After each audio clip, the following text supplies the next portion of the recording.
Hello again, everyone. So this is the pre-lab discussion for the satisfactory blood smear preparation and staining. So the reference for this pre-lab discussion is the chapter 16 of your RODAC. So at the end of the activity, you are expected to correctly perform blood smear preparation and staining with competence vis-a-vis biosafety and proper waste management, analyze the factors that affect satisfactorily prepared and stained blood smear, and then explain the diagnostic significance of blood smear examination, which contains sodium citrate.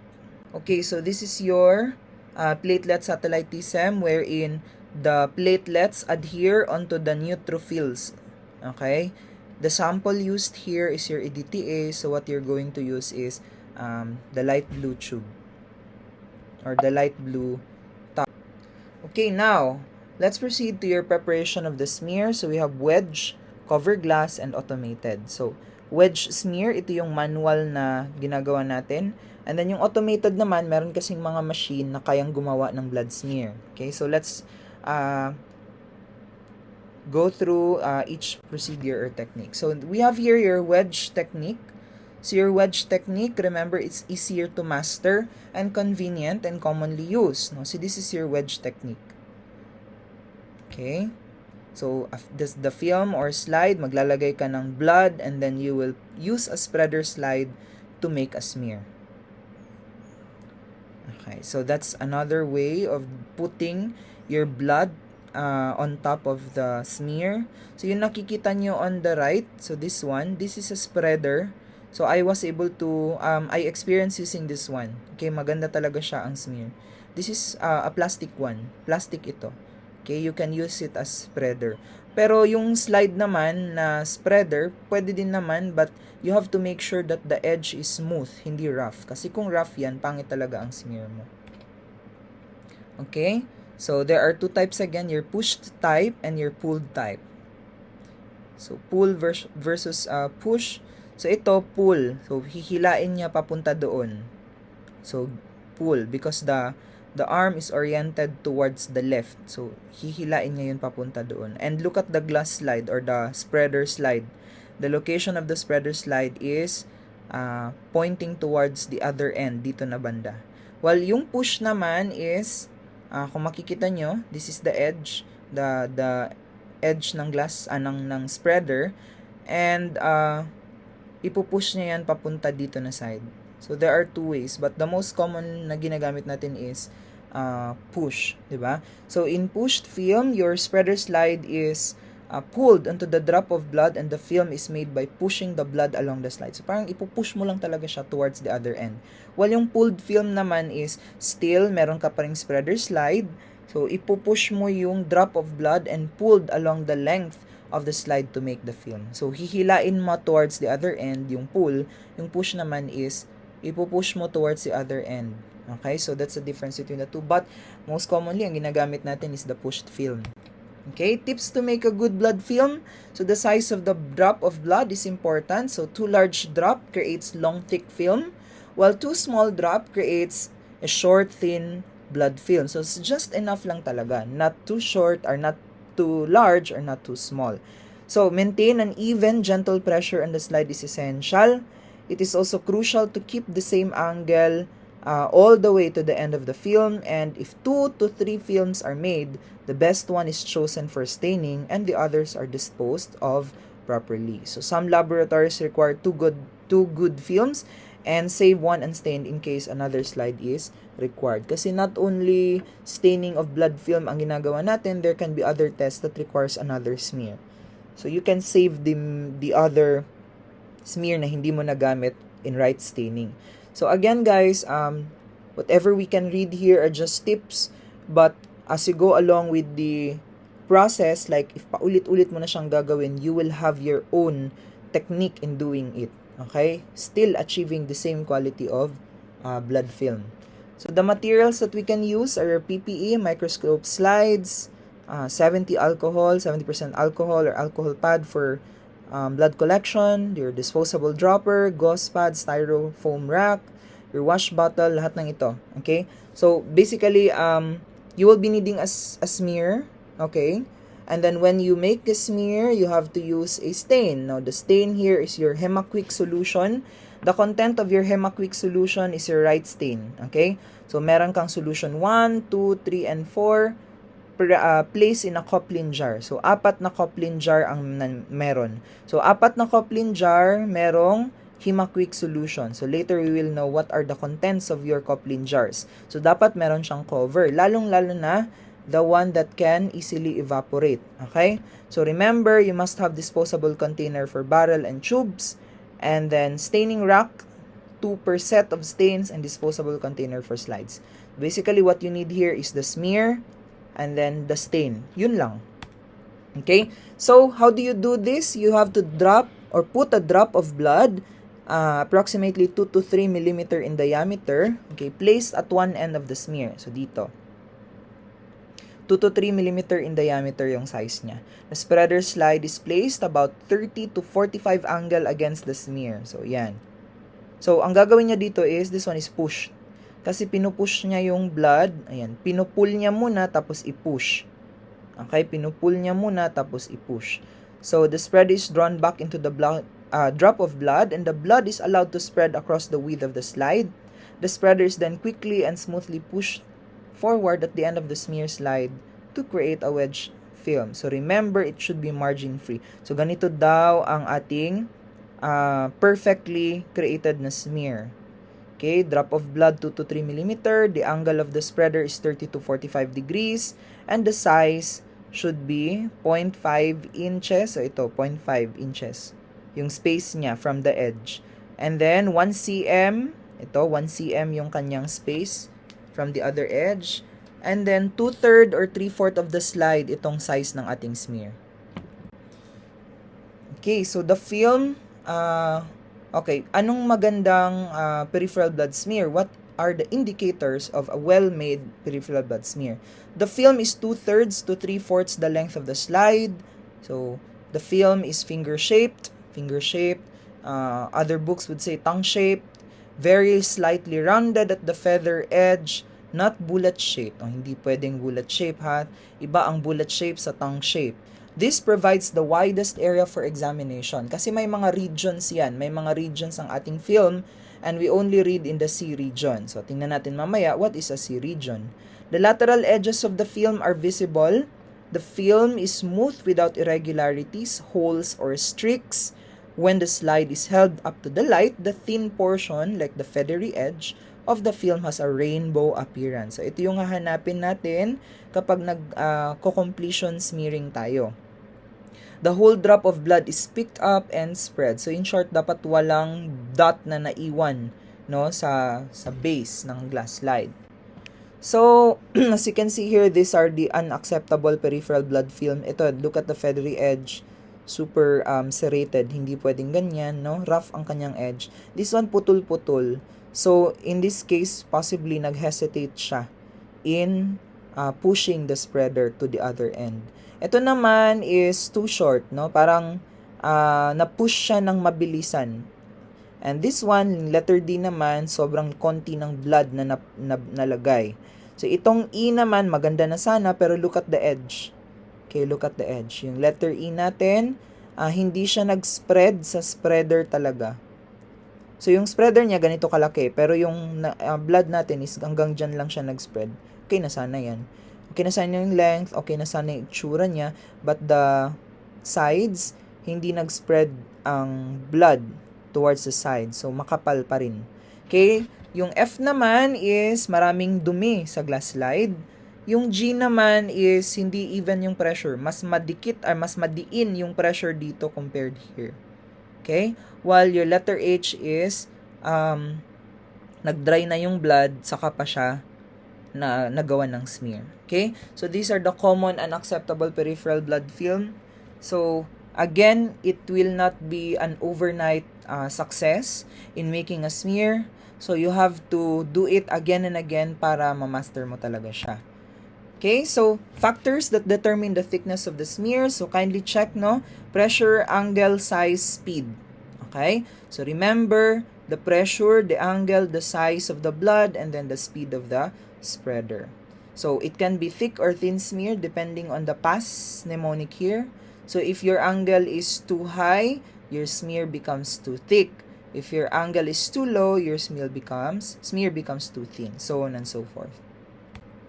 Okay, this one is cover glass method wherein you will put a drop of blood. Okay, maglalagay ka ng drop ng blood sa cover glass, and then you will overlay another cover glass.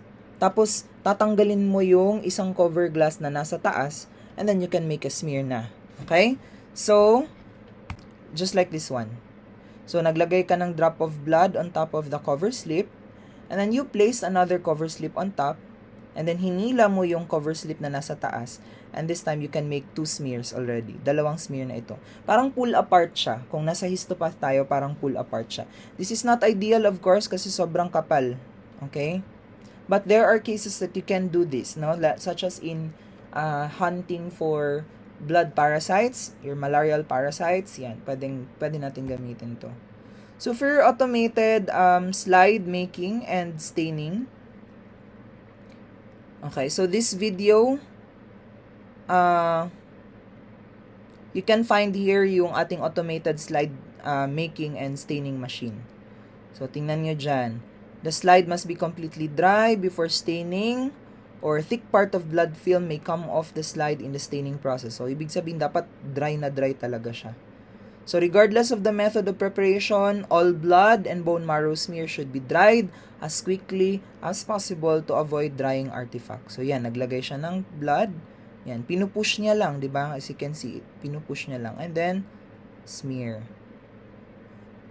Okay, and then it will be allowed to dry.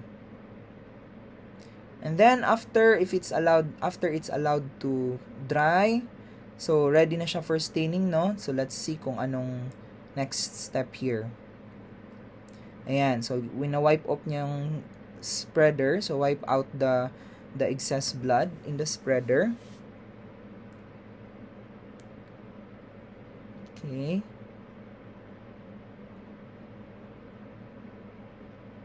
Yeah.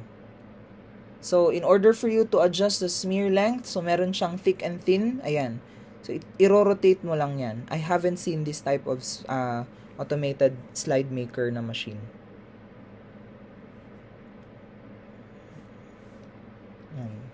So, you can adjust, no? Kung sobrang kapal or kung sobrang nipis, you can adjust it. Okay, so if you think medyo serrated na, hindi na maganda yung edges niya, you can always replace the spreader. Yan. Pwede mo siyang palitan. Okay, so remember, before staining, your smear must be allowed to dry completely bago ka mag-stain. Blowing breath on a slide is counterproductive, so wag niyo siyang hipan na, because the moisture in the breath can lead to undesirable effects in the RBC. Pwedeng pumutok ang RBC. Okay, it may cause RBC to become echinocytic or magde-develop siya ng water artifact, no? Pag nag-dry na. Kung bawa, yung laway mo napunta dun sa smear. So, hindi siya ideal. As a result, it is best to avoid blowing breath on slides to ensure accurate and reliable results during microscopic evaluation. So, bawal i-blow ang smear. Okay, so now we have your... Okay, wait lang. Ayan, so let's look at the video first.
Okay, so what you have just witnessed is the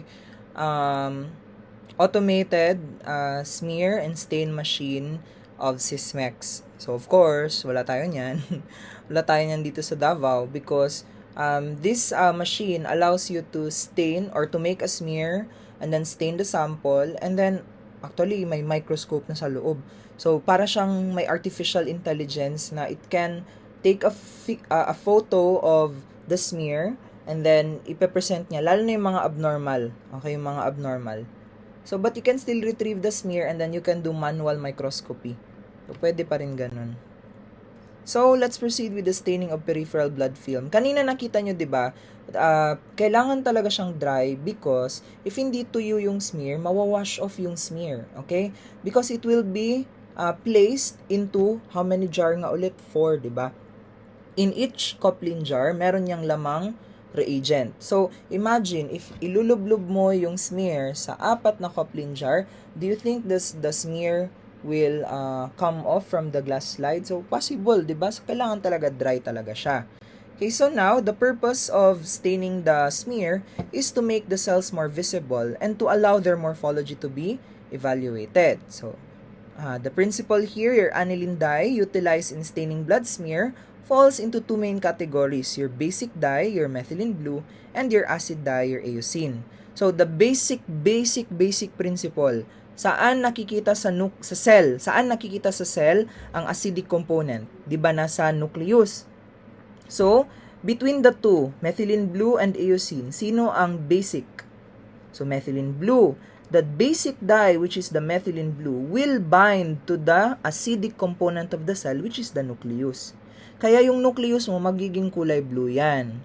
And the cytoplasm of the cell is basic, di ba? Alkaline ang cytoplasm ng cell.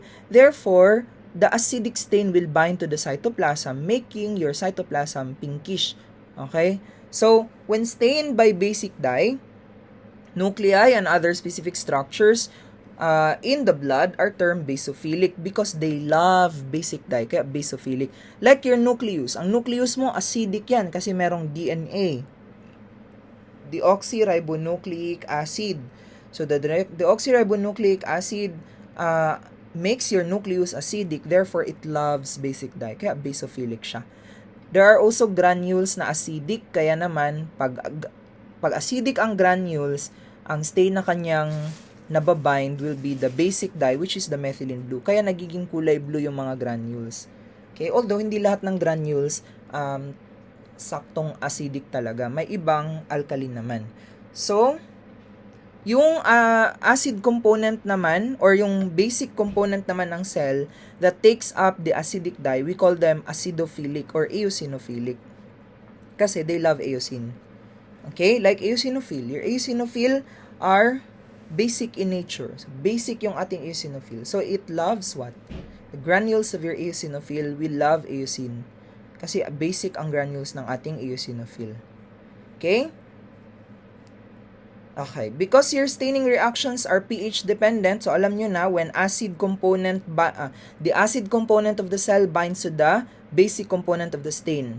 The basic component of the cell binds to the acidic component of the stain. So, dahil nga dependent siya sa pH, we need to have a buffer.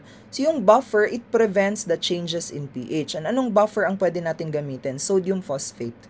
It maintains a pH of 6.4, or you can use aged distilled water, which is placed in a glass bottle for at least 24 hours. Kasi, ang distilled water na nasa glass bottle after 24 hours, ang kanyang pH is nasa between 6.4 to 6.8. Okay? So, your free methylene blue is a basic and stains acidic component, gaya ng sinabi ko kanina. Yung eosin naman is acidic dye, so therefore, it will stain the basic component of the cell. Okay? So, yung neutrophil naman natin, bakit siya tinawag na neutrophil? Because they have cytoplasmic granules that love neutral pH. So, kung mapapansin mo, yung neutrophil natin, okay, mixture siya ng acidic and alkaline dye. So, si acid, may may pagka-pinkish, merong pagka-blue, yung granules ng ating neutrophil, no? So, kung mapapansin mo yung neutrophil natin, tinawag siyang neutrophil because it can absorb both acidic and alkaline dye. Kasi neutrophil, neutral pH. This one, right stain. Okay? But in your... Okay, the demonstration of your parasite in malaria, particularly, we use Giemsa stain. Okay, this is designed primarily for the demonstration of parasites in malaria, but it was also employed in histology because of the high quality staining of the chromatin and nuclear membrane. So the metachromasia of some cellular components and the different qualities of cytoplasmic staining depending on the cell type. So that means your Giemsa stain can be used for malaria because of its excellent a high quality staining ng chromatin and nuclear membrane. So ginagamit din siya for histology, not only in malarial smear. Okay? The use of your methylene azure and its mixture with methylene blue to form eosinate made stable the stain and its results. So yung Giemsa stain natin, meron siyang methyl azure, okay, together with your methylene blue. Your Giemsa stain is regarded as the world's standard diagnostic technique for malarial plasmodium and is also the basic stain for classifying lymphoma in the Kiel classification. So in short, yung Giemsa stain natin, this is very, very widely used, no, sa ating malarial microscopy. Sa blood smear lang, ang madalas nating ginagamit will be your malarial microscopy with use Giemsa stain. So, remember, your right stain will allow differentiation of blood cell types. Your right stain facilitates differentiation like eosinophil, band cell, neutrophil ba yan, lymphocyte. Classically, it's a mixture of eosin and your methylene blue, gaya ng sinabi ko kanina. It is used primarily to stain your peripheral blood smear and urine samples, bone marrow aspirates, and then you will examine it under light microscope. Okay, like I said, look at the neutrophil. So, wala kang makikitang blue, wala ka ring makikitang pink, parang violet siya because neutral ang ating neutrophil. Neutral ang kanyang pH. So, it will bind both the mixture of acidic and basic dye. Kaya ito yung itsura niya. Eosinophil naman because it's a basic dye. Eosinophil because it's a basic cell. Meaning, basic ang cell na to. It will absorb more your eosin. Kaya, eosinophil. Eosin loving. Okay? Okay. Si basophil naman, mas gusto niya yung mga basic component. No? So, what's the basic component? Methylene blue. So, look at this one. Napaka-intense ng kanyang color because wala ka na masyadong makitang traces of eosin.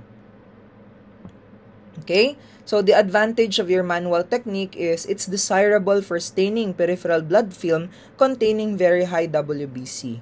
At the disadvantage lamang ng right stain natin is that it increased the risk of spilling the stain and the longer time required to complete the procedure. So, in short, parang may possibility mag-spill ang stain and mas matagal yung time na kailangan mo in order to successfully stain the cell, no, para maganda ang kanyang kalabasan under the microscope. Okay, so here is the procedure. So your blood smear must be stained within a few hours of preparation or fixed with methanol if they must be kept without staining. Okay, yun ha. Pag hindi mo siya ma-stain agad, you have to fix it with methanol. So fixation and staining may be done by immersing the slides in reagent-filled Coplin jars or by covering horizontally the position slide with the reagents. So let me go back first to number 1. Routinely done in the lab kahit hindi mo man siya ma-stain agad or stain mo na siya kaagad, may methanol talaga na fixative. Okay? So that's routine in the laboratory. Okay, so you don't have to ask ha. Hindi mo na kailangan magtanong na, ma'am, sir, i-fix ko pa po ba ito or stain na ba kaagad ito? No? So what you need to do is to fix immediately the sample. Okay? Although, if naka-specify na wag muna talaga, baka may iba pang test na na gagawin sa smear, that possibly that's the time you don't have to fix it with methanol immediately. So again, fixation, maglalagay ka ng methanol sa isang Coplin jar. So now you know, the content of one Coplin jar is your absolute methanol. Okay, so the first Coplin jar is your absolute methanol for fixation. Okay, and then you have to submerge the smear in the methanol for 1 to 2 minutes. After that, you will get the slide and then i-expose mo na naman siya sa Coplin jar na merong stain.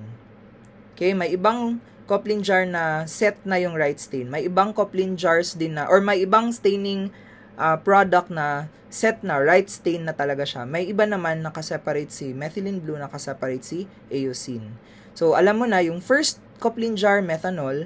The second coupling jar will be your methylene blue, and then the third coupling jar will be your eosine. Okay? Without removing the stain from the horizontal slide, an equal amount of buffer is carefully added and is mixed by blowing gently. So that means, guys, do not forget to put your buffer kasi magkakaroon talaga ng pH imbalance, and that will lead to undesirable output ng stain. So, hindi na siya magkakaroon ng distinct color. The stain is flushed with horizontal slide with water. Washing for longer than 30 seconds reduces the blue staining. So, hindi ka dapat mag-exceed sa 30 seconds. So, what's the content of the fourth coupling jar? That's your water. Okay? To flush the stain. Okay? And then clean the back of the slide with gauze. Allow the slide to air dry in a tilted position. Tilted ha, hindi siya nakapahiga lang. So, cover slip may be mounted to protect the film. So, let's look at the video, paano ginagawa.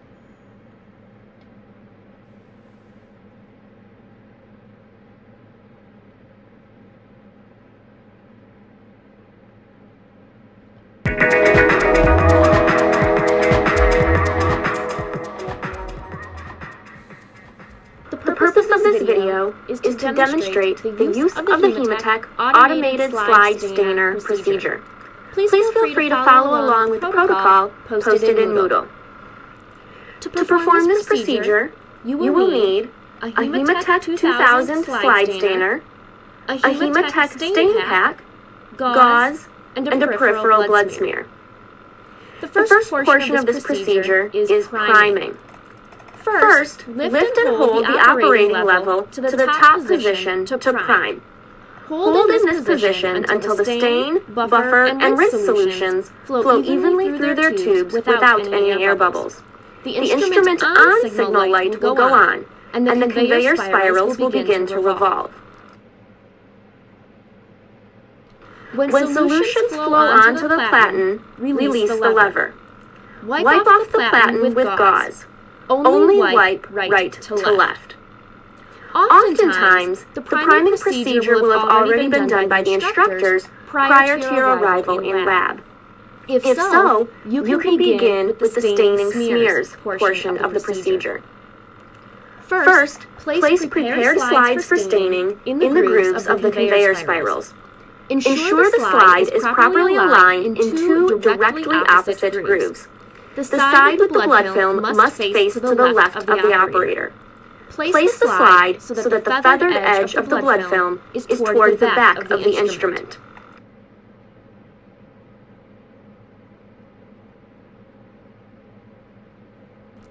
The slides will now be conveyed along the platen for staining. The slide is advanced to a face-down position upon the platen.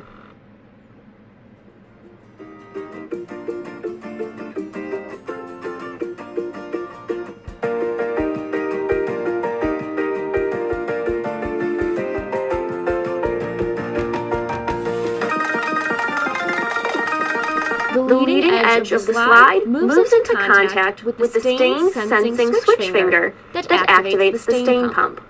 The stain is then delivered through a cannula and tube network to the platen orifice. The capillary space between the undersurface of the slide and the platen is filled with stain.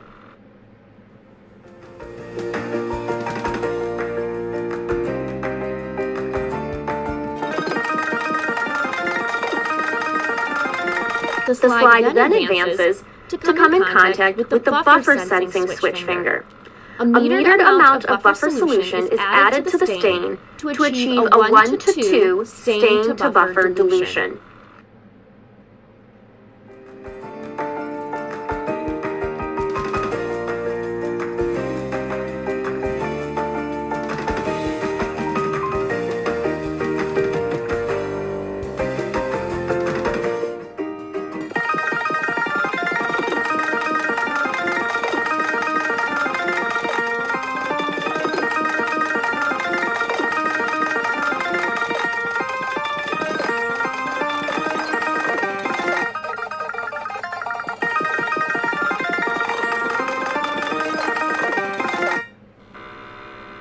the slide travels along the platen, the stain buffer mix is allowed to drain off.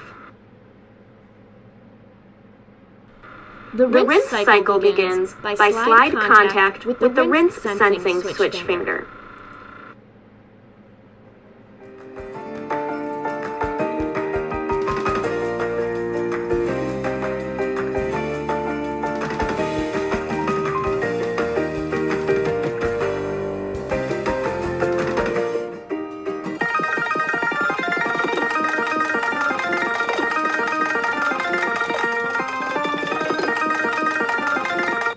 The slide is then dried by a stream of air.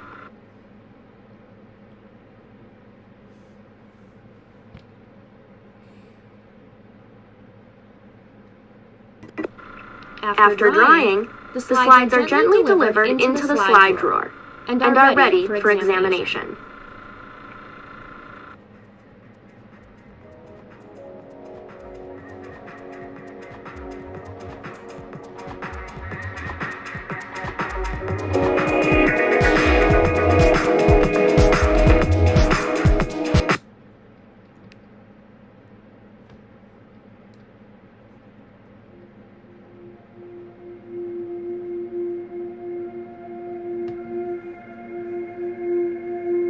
Generating reproducibly stained blood, bone marrow, and bacterial smears are the keys to success of any reputable diagnostic testing laboratory.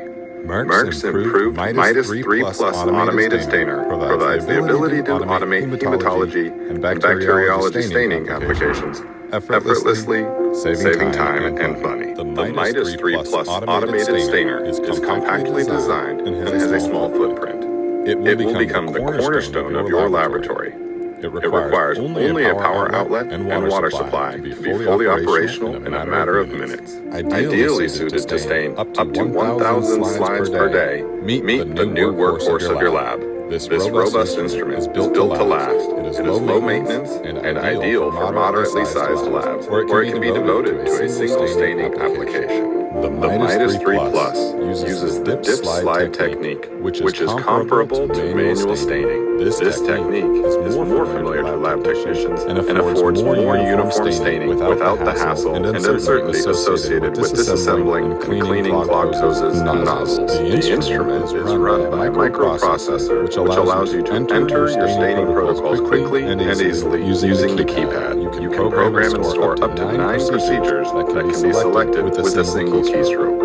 The Midas 3 Plus utilizes a slide carrier that can hold from 1 to 30 slides. Merck now offers a new 10-slide carrier as well as its companion small volume reagent container that can accommodate for your lab's low volume stains. Once loaded, the slide carrier is mounted onto a swing arm, which the unit uses to move the slides through the various stages of the assigned protocol. Additional carriers can be loaded and ready for mounting as required, enhancing productivity further. Merck provides an array of stains compatible with the Midas 3 Plus, 9 newly developed staining applications, specifically optimized for use on the Midas 3 Plus, joins the already established high-quality Harlico stains. The expansion of these industry-leading staining reagents will allow your lab to reach its full potential with only one vendor. From Wright and Giemsa stains to Grandin AFB, our stain portfolio will suit all your needs. All reagents are placed in removable plastic wells which mount in the unit. Fill up 4 of the wells to match the staining protocol and change when necessary. In addition to the 4 staining wells, the Midas 3 Plus has both a rinse station with circulating water and a drying station. Once the slides are mounted and the wells loaded, all that is necessary is to retrieve the stored staining protocol via the keypad and set it in motion. The Midas 3 Plus microprocessor guides the unit through all the necessary steps and then sounds an alert upon completion. Worrying about the order and timing of your procedures will be a thing of the past. Optional accessories like the Midas 3 Plus stain racks and additional wells can enable you to quickly change staining procedures without having to empty and refill the wells that are currently in use. More importantly, if no water supply is available, or if the water available is of insufficient quality, you can still put the power of the Midas 3 Plus to use with the addition of a Midas 3 Plus water bath. The Midas 3 Plus automated stainer is a user-friendly, affordably priced, and versatile stainer on the market today. Demo units for evaluation as well as professionally guided demonstrations at your facility are also available. In addition to the abundance of quality stains that bring color to life, we are confident that this stainer will be a welcome and productive addition to your lab. Midas 3 Plus and Merck. 3 decades of staining excellence at your service. For more information, visit our website or call us at 1-800-325-5832.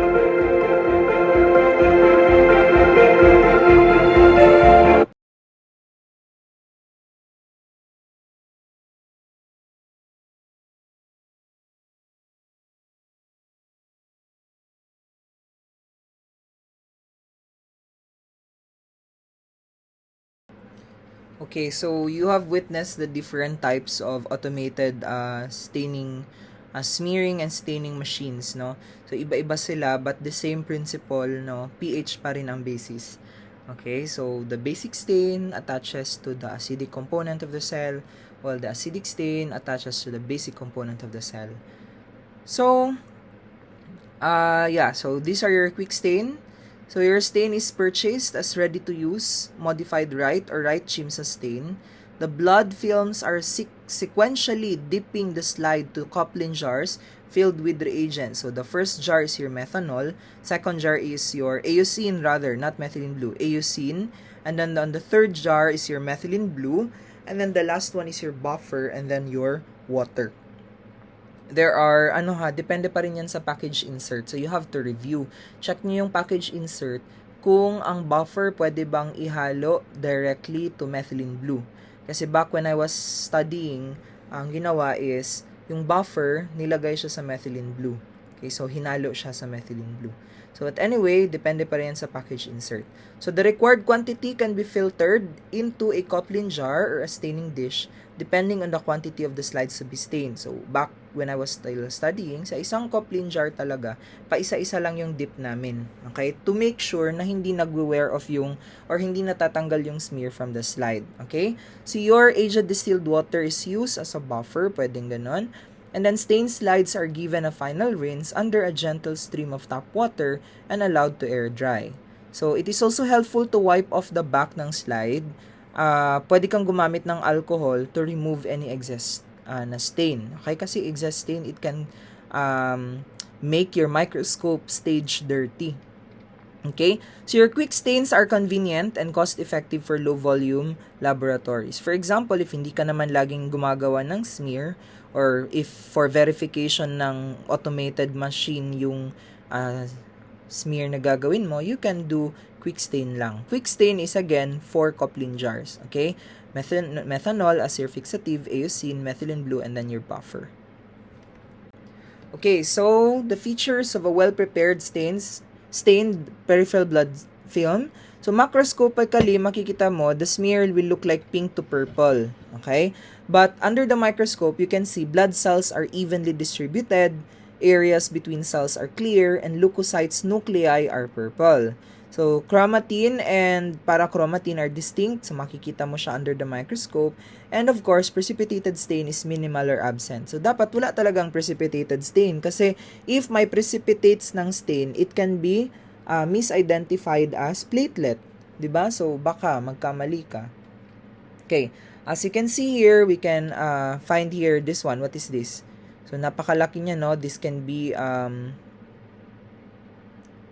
this can be not a lymphocyte, or probably this is a large raised lymphocyte, but more of, pwede din itong monocyte, but we can check the other cells, no? If ganyan talagang itsura, horseshoe shape, and then that's a monocyte. Okay, so if this patient has a history of viral infection, particularly infectious mononucleosis, of course, we can find their large raised lymphocyte.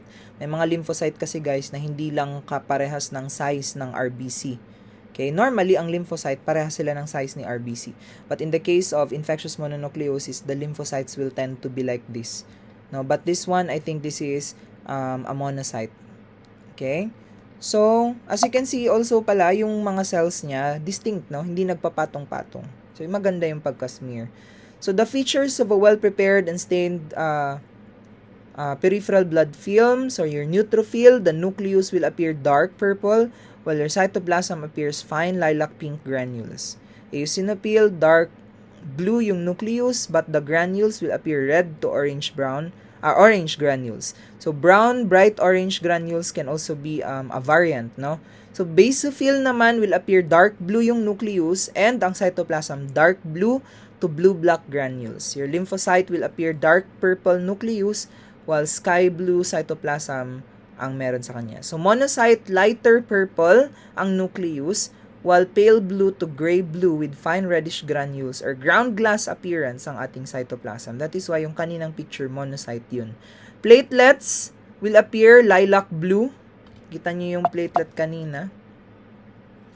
This is a platelet. Okay? Nasa taas. And red blood cells will appear salmon pink and reticulocyte will appear pinkish gray.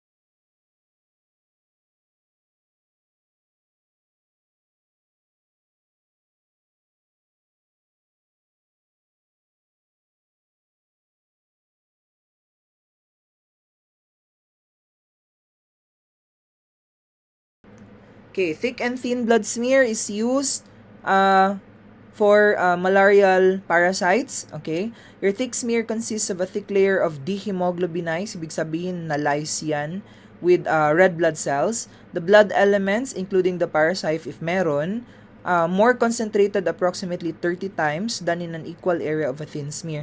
So in short, itong drop ng blood na to possibly can contain 30 times the number of parasites in one field. Okay? If the thick smear is positive for malarial parasite, the thin smear should be used for species identification. Sabi ko itong thick smear, this is not used to identify the species of malarial parasite. Yung thin smear ang ginagamit natin for malarial parasite na species identification. Your thick smear is a rapid screening. Titingnan mo dyan kung may malarial parasite. This can also be used for quantitation. Okay? While your thin smear is consists of blood spread in layer like this one, thickness, progressively toward the feathery edge. In the feathery edge, the cells should be in monolayer. Ibig sabihin, hindi siya nagtatouch towards each other. The sources of error of during blood film staining. So, pag sobrang acidic ng smear, pwedeng insufficient time staining. So, ang gawin mo lang is i-prolong mo yung staining time. Kung kulang or prolonged buffering or nasobrahan ka sa paglagay ng buffer, so i-shorten mo lang yung buffering time. Pag nagkamali ka, repeat mo talaga yung procedure. Buffer or water may be due to exposure of stain, buffer to acid fumes, or it may be due to old stain in which the methyl alcohol has slowly oxidized to formic acid. So in this case, gagawa ka or gagamit ka ng bagong reagent. No? So what you do is you need to check the pH of the stain. If okay pa naman yung pH niya, check the buffer. Baka ang buffer ang problem, kaya nagbabago-bago ang pH ng stain. Okay? And then, of course, correct it. Kung tingin mo nagbabago-bago ang pH, hindi pa naman expired ang stain, so you adjust the buffer. Again, the purpose of the buffer is to stabilize the pH of the smear. Pag too alkaline naman, so thick blood smears, kapag sobrang alkaline ng smear, you can find their thick blood smear. So, gagawa ka ng bago as a remedy. Prolonged staining time, shorten mo lang. And then, insufficient washing, prolong the buffering time. Pag sobrang alkaline ng pH, or yung buffer or water, check the pH of the stain. Check mo yung pH. Pag okay pa naman, so adjust the buffer, or if not, then you can always replace the stain. Kaso lang, gagastos ka.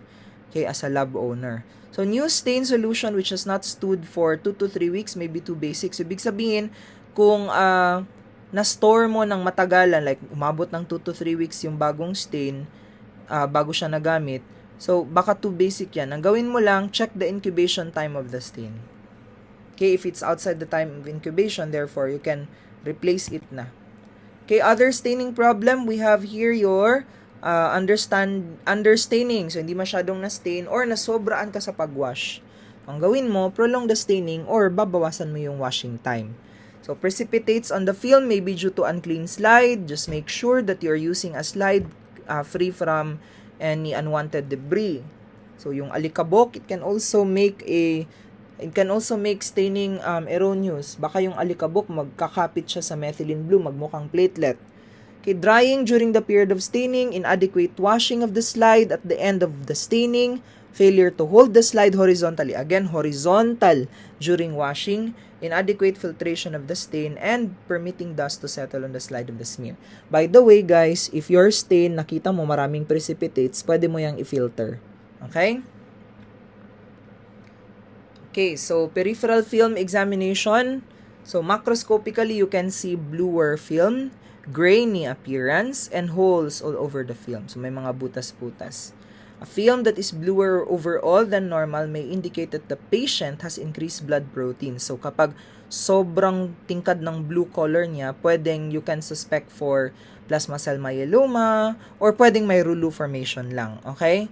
Pag grainy naman yung appearance, it may indicate RBC agglutination. Okay? As found in cold hemagglutinin disease. And at the same time, pag yung holes naman present all over the film, it could mean that mataas yung lipid level ng pasyente. And some of the automated CBC parameters should be rechecked for interferences with lipemia. Such as in hemoglobin kanina, di ba? Sabi natin, lipemic sample can interfere with hemoglobin determination. Okay, so this is your peripheral film examination. So you examine it under 10 times subjective, 40 times, 50 times, and then 100 times for your oil immersion.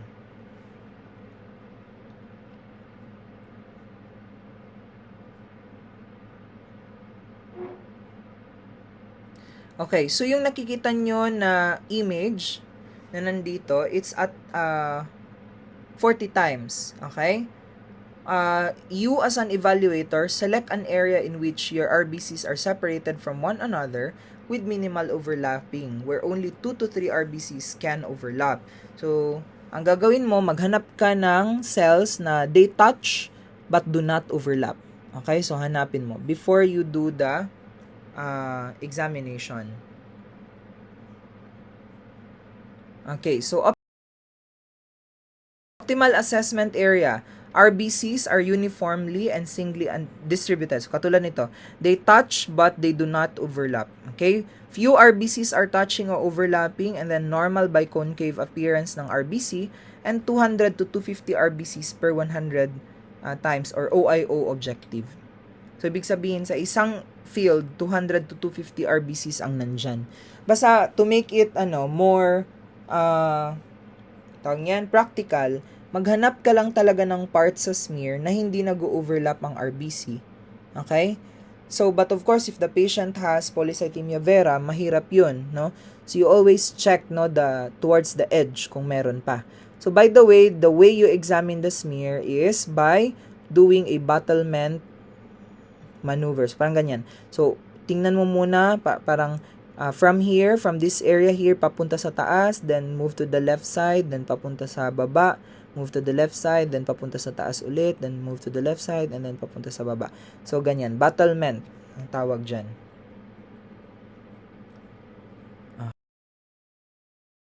Okay, so look at this one. So, ganyan. So, saan mo siya pwedeng i-examine? Of course, this one, close to the edge. That's C region. Okay. Ganito yung itsura niya. The cells will not touch towards each other, so they can touch but do not overlap. Okay, but in this case, hindi naman sila nagta-touch. Okay, you can visibly see the neutrophil. Tingnan niyo yung neutrophil, hindi siya kulay yellow, hindi siya pink, hindi din siya blue. Diba? So it's a mixture of eosine and methylene blue. But look at that. Kaya tinawag siyang neutrophil kasi neutral. They love neutral pH. Okay, and again, this is battlement method wherein you begin scanning the slide. Magsisimula ka from the edge or from the area na medyo manipis going to the thicker portion. So, ganyan siya. para ano siya, anong tawag niyan? Hindi siya makalat. Okay? But in longitudinal strip method, ganito yung gagawin mo. So, longitudinal. Ito naman, step technique. But in the lab, ang ginagamit natin is battlement method. So, gagamit ka ng WBC counter. So, when we discuss WBC counting in the future, so, you will be using a WBC counter. The moment you see, you will count 100 WBC. Then, in every WBC na makita mo, i-identify mo if it is neutrophil, eosinophil. Anyway, there will be, I think, a separate discussion for that. Ayan, that's a WBC counter. So, magbibilang ka ng 100 WBC. If ang unang nakita mo, neutrophil, then pindutin mo ang neutrophil. Ang next nakita mo, metamyelocyte, then press metamyelocyte until umabot ka ng 100 WBC. So, that's the end for the pre-lab discussion of your smear preparation and staining.